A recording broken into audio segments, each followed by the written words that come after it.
গান সঙ্গে আমাদের খেলা শুরু হতে চলেছে। সমস্ত দর্শনার্থীদের বলছি মাঠে আসার জন্য, আপনারা আসুন, খেলা উপভোগ করুন।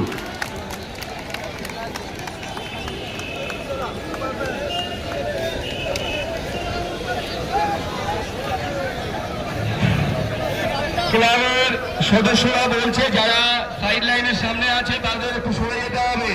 সাইড লাইনের মাঠের ভিতরে কেউ প্রবেশ করবেন না।